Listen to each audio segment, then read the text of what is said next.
Bonjour, bon après-midi. Well, good day, good afternoon. We are delighted to have with us Mr. Annadif. As you know, he's the SRSG for West Africa and the Council, and he's just briefed the Security Council. Mr. Annadif, perhaps you'd like to say a few opening words and then we can take some questions. Go ahead. Chers amis, bonjour. Dear friends, good day. I would just say that I am here. Can you hear? One. I think. Can you hear the English now? You can hear the English? Yes. Yes. I was saying that I have just presented the Secretary General's report to Council members.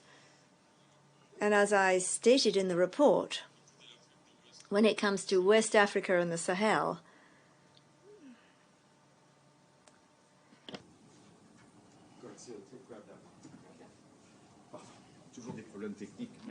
he's still beset by technical problems.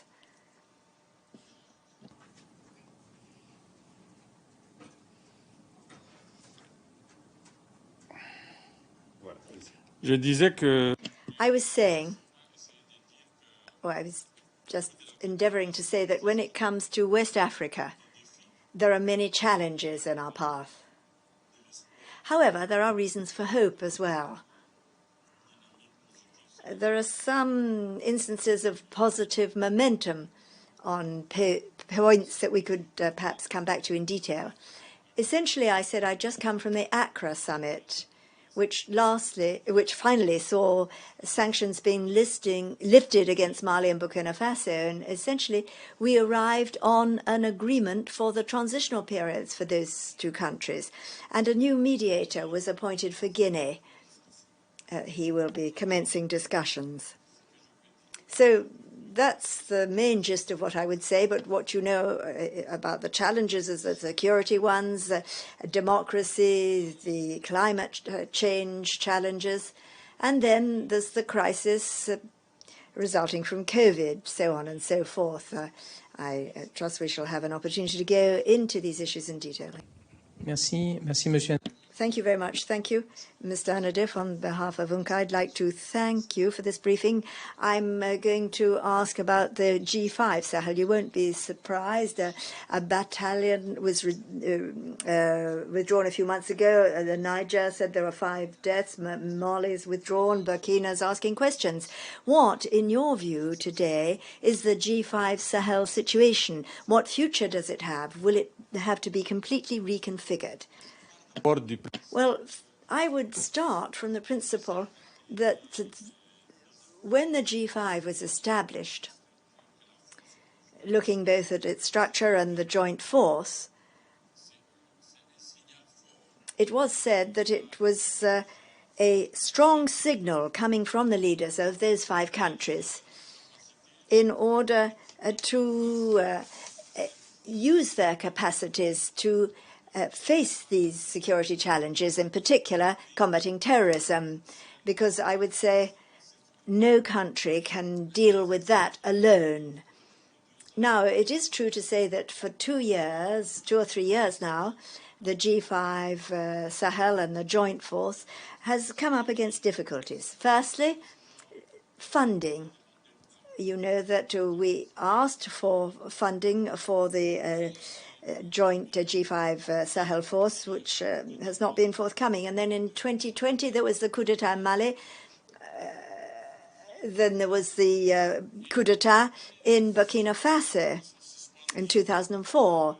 And you know that some members have been suspended from ECOWAS. They can't come back together, but possibilities for meetings have begun to shrink.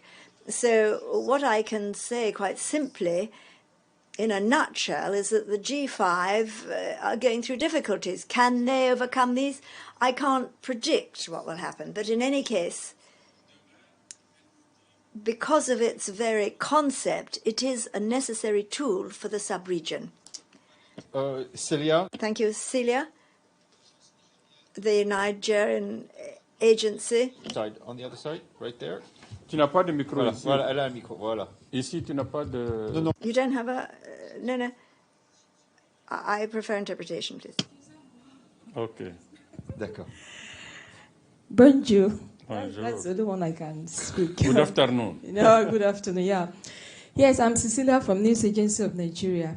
You were on a mission to Nigeria recently, and the objective of the mission was to go and discuss how you could strengthen your partnership. The interpreter's note, there is no interpretation into French. There is no interpretation into French. There is...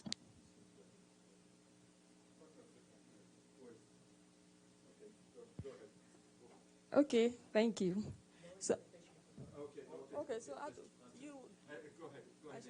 I need to learn French. Okay, I was just trying to find out about the outcome of your mission to Nigeria recently. You visited Nigeria and you went to discuss how you could strengthen your partnership, the UN partnership with Nigeria, ahead of the 2023 elections. So in what areas specifically are you going to partner with Nigeria to conduct a peaceful election? And with what is happening recently now, the insecurity in Nigeria, do you foresee that 2023 elections will not hold? Donc, sur le partenariat avec le Nigeria. On the partnership with Nigeria, security issues and elections, whether they will be able to be held in 2023. Well, this is an extremely important, pertinent question for two reasons. Firstly, generally speaking, elections in Africa, in West Africa, often come up against difficulties, and there are very frequently post-electoral crises. So in order to prevent any possible post-electoral crisis, we often enter into discussions with the various partners, the various countries, to ensure that the United Nations can make its contribution. When it comes to Nigeria,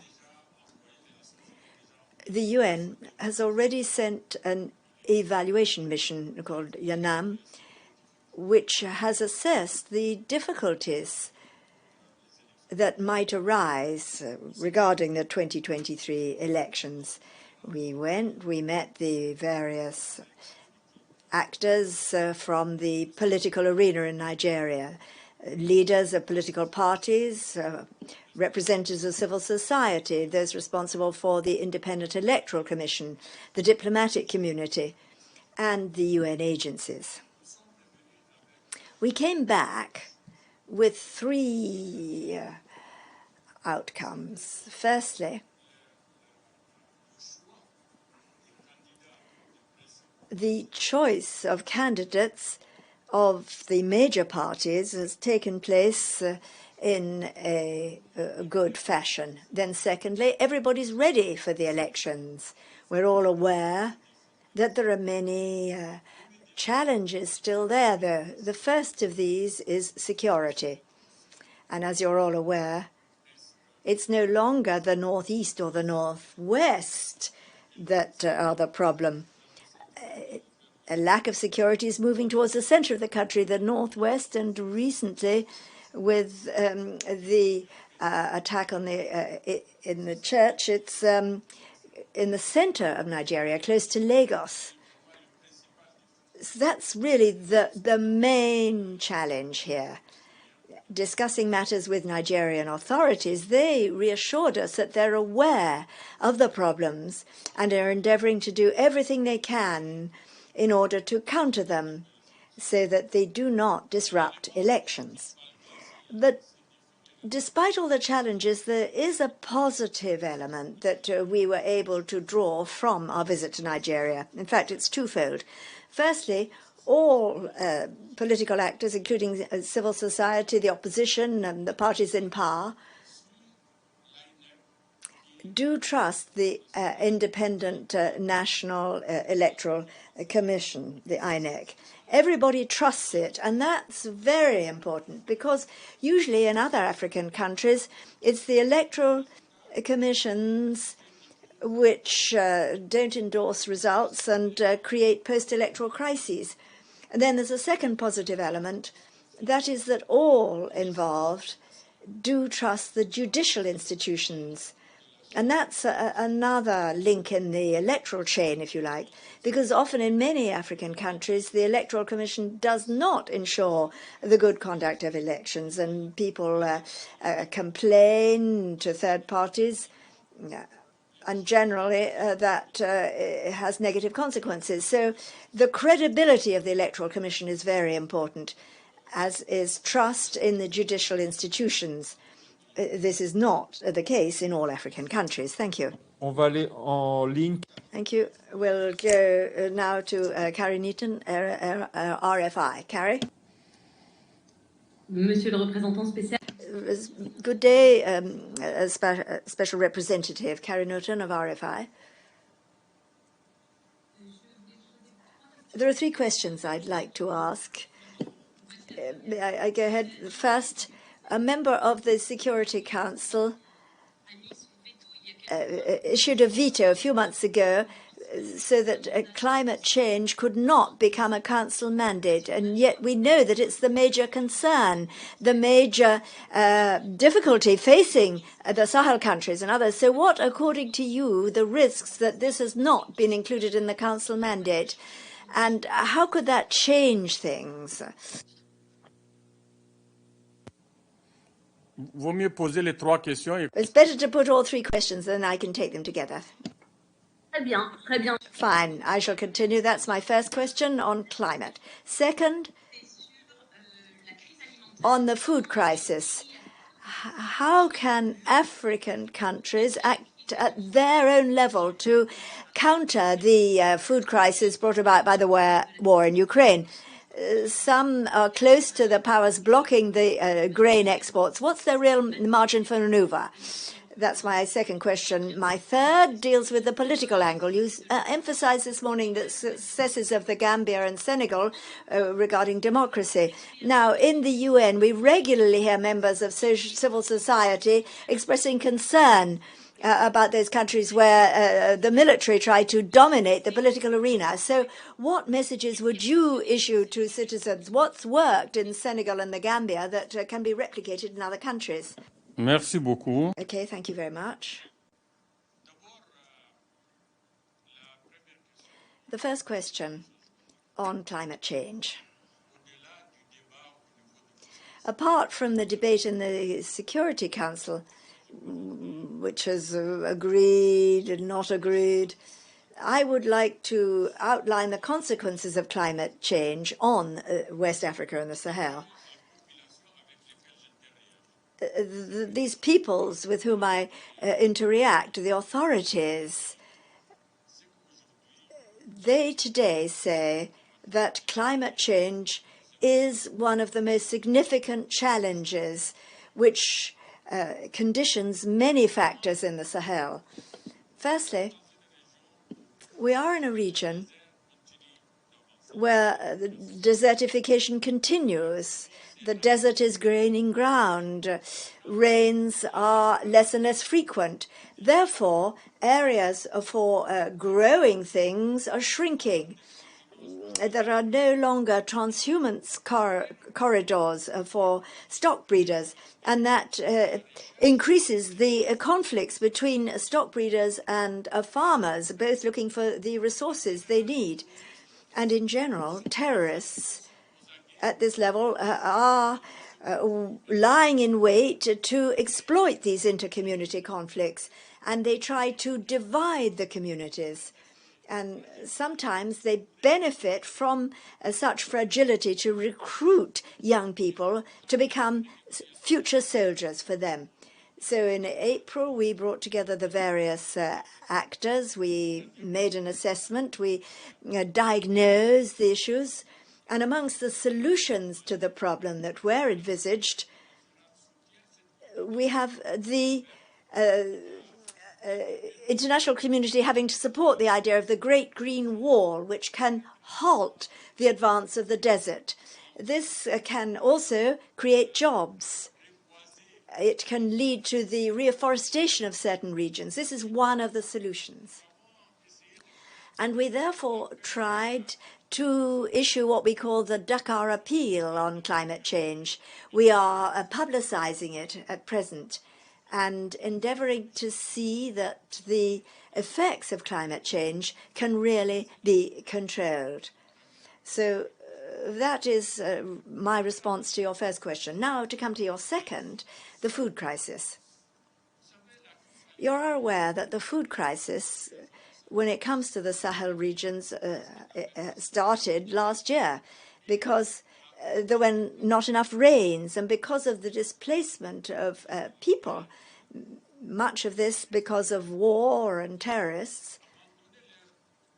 People left their lands, so they did not grow anything in their fields. For others who are at home, there's such a lack of rainfall that they just can't grow anything. So we saw this food crisis was already there in 2021. This year again, the rains didn't come when expected. And so, in addition to this, those who want to grow things don't have the fertilizer because of the war in Ukraine. And so I was saying that in addition to the humanitarian crisis with the displaced persons and refugees, we have a very acute food crisis. And I quite frankly want the international community to become aware of this, to become aware of what is going on in the Sahel. The citizens of West Africa have not been responsible for the crisis in Libya, which meant that the terrorists came. They're not responsible for what's going on in Ukraine. They are suffering the consequences of it. We have to help them. It is high time. You talked of the third question, the political issues.